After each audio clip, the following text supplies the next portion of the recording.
Welcome to Austin Stories, ProRevenge edition. Mom exposes the HOA and their whole fraud system when they make one little mistake. And then OP destroys his terrible neighbors for partying till 4 a.m. to the national news. Also, all my videos are in podcast form. Search for the Austin Stories podcast on your local provider or check the description of this video for a link. Get ready. Keeping me up at night with your parties? Enjoy being shamed on the national news. Posted by, I hope I don't butcher this, Vlokinen Ventilarin.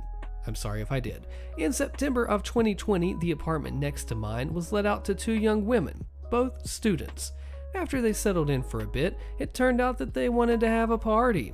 No big deal, except Belgium was in full lockdown at this point due to COVID, and you were supposed to have only one fixed visitor over. But then again, to be young again and so on, so I didn't really care. During this time, I was working in healthcare. I work with the mentally disabled, but I volunteered for the ad hoc COVID team, meaning that I got called upon to tend to those residents who were sick and needed quarantining or were effectively diagnosed with COVID. This meant pretty long working hours, and I spent about 10 to 11 hours a day at work with a full hour bike ride to and from work.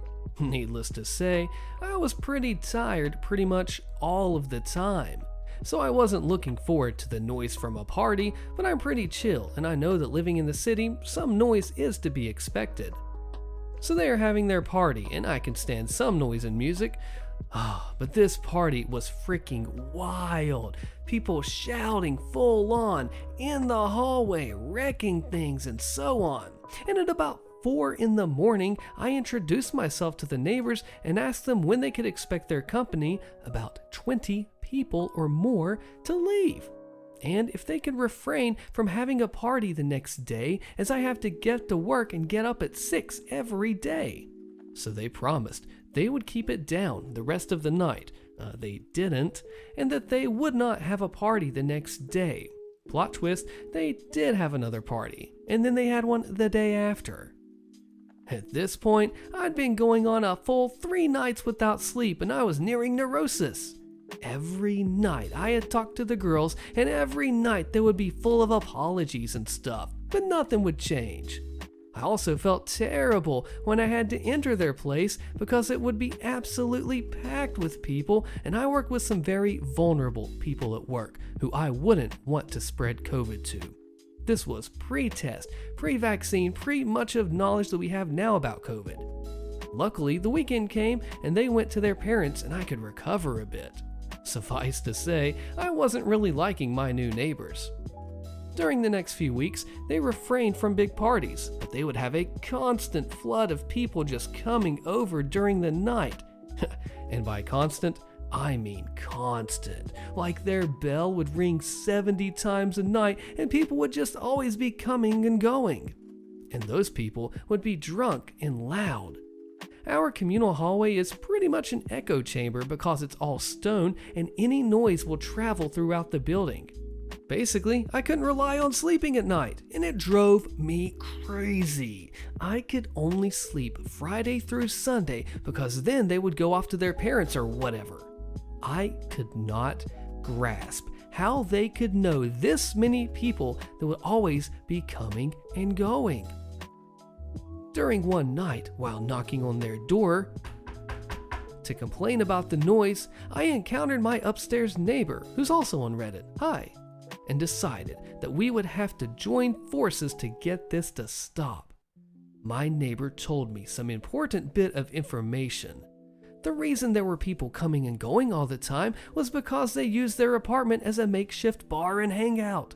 During this time, bars were closed due to COVID, and all of those students were using the big apartment to hang out. Moreover, across the street was another frat house with 5 boys living there, and that too was a secret hangout. So people would hang out at those 2 places and cross the street if they wanted a different atmosphere or wanted to see their other friends or whatever. And the boys from across the street would also come over 15 times a night. Most visitors seemed to be law students or affiliated with them. Basically, our communal hallway was just a part of their cafe space now. So we tried talking to the girls, and then we started to talk to the visitors. None of them had any sympathy for us when we were asking them to just be quiet at 4 in the morning. Most of them just laughed at us, as we were the pesky neighbors, no doubt.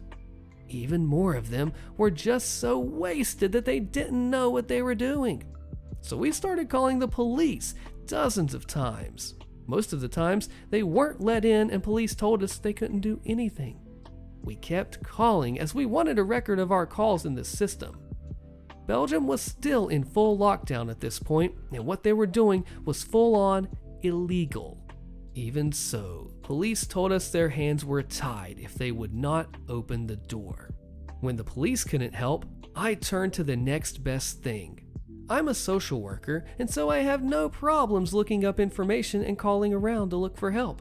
And this is what I did. Most places, like student unions, police, and town hall, were understanding, but they couldn't really do much. So I acted on the suggestion of the upstairs neighbor and contacted one of the girls' deans.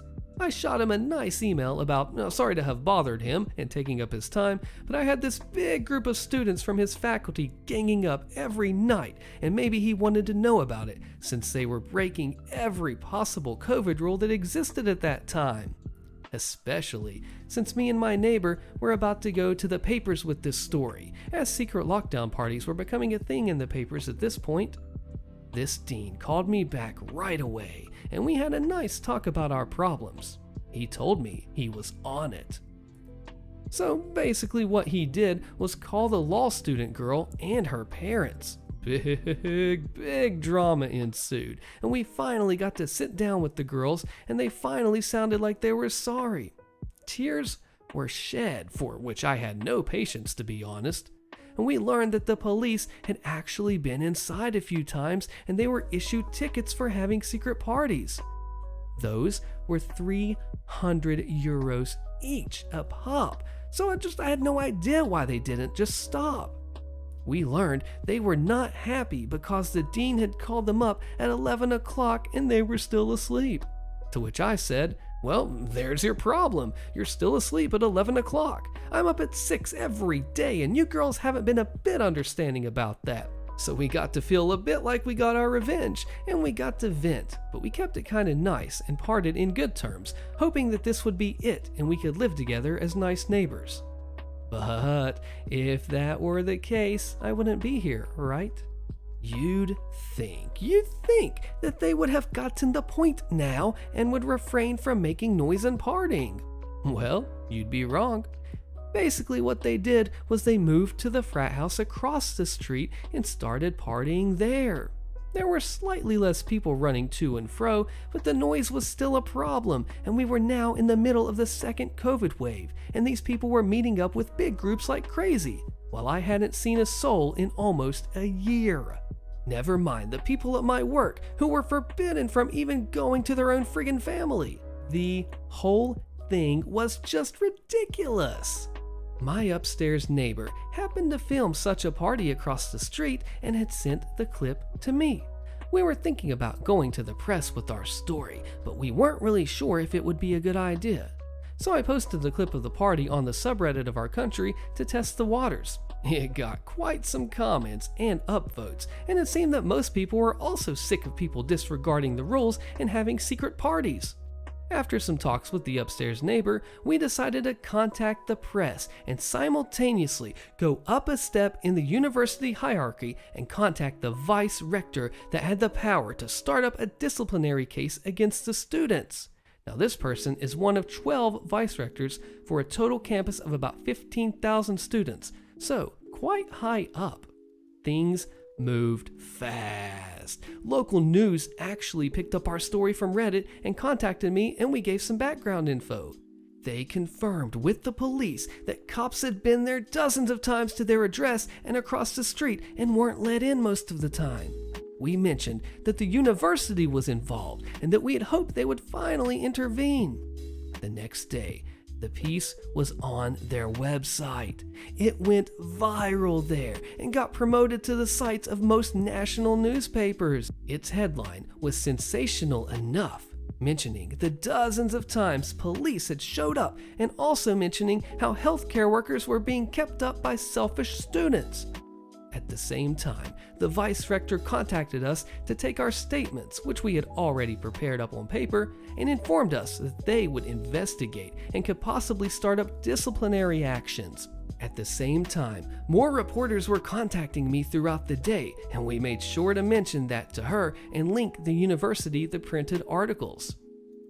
The next day, while at work, I got a message from the upstairs neighbor that a film crew from the national news was at our doorstep. He declined to talk to them, and I would have done the same since this was getting pretty big now, but they made a segment anyway.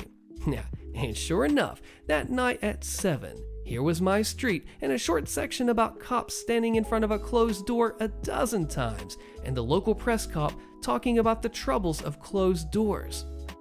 Best part about it was that a student from the offending frat house across the street had let the film crew in, and it said on camera exactly what we were accusing them of towards the university, that they had been having parties and didn't let the cops in, and that they had done it multiple times.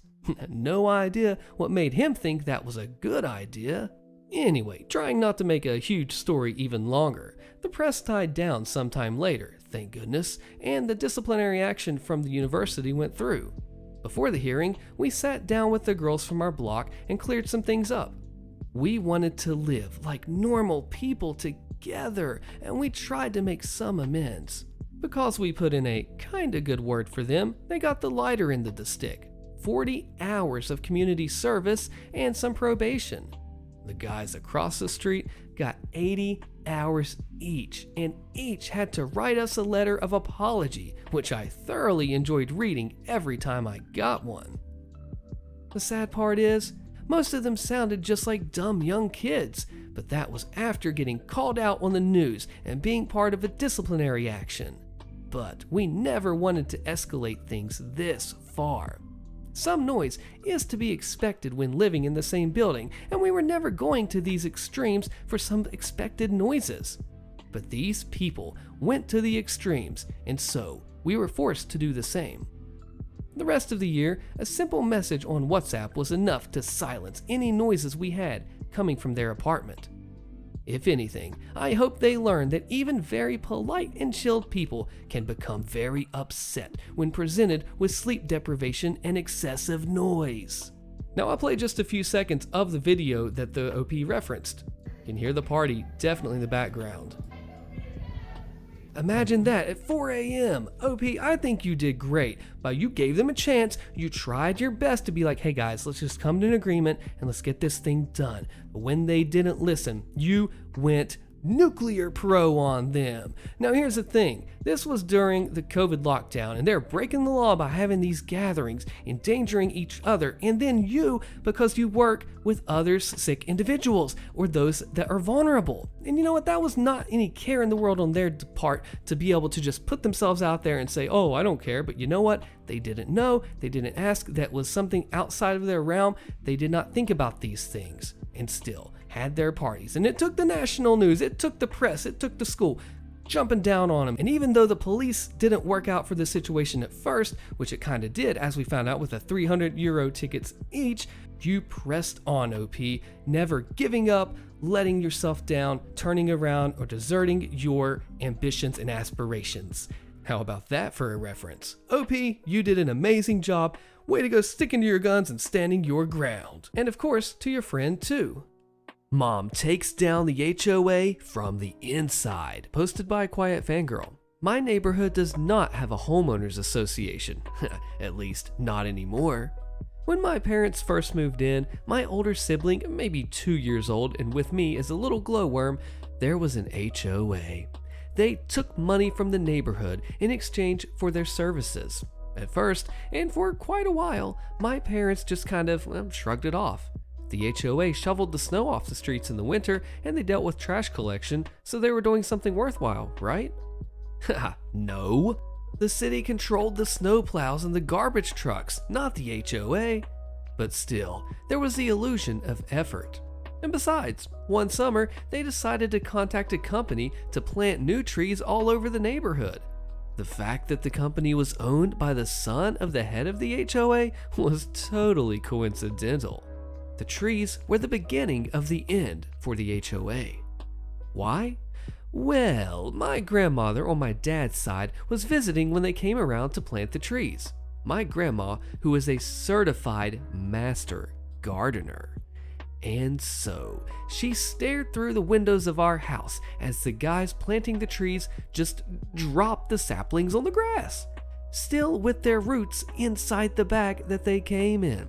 No holes dug, no holes cut, just a bagged sapling lying on the grass like a pathetic, sad little stick. The saplings laid there all night.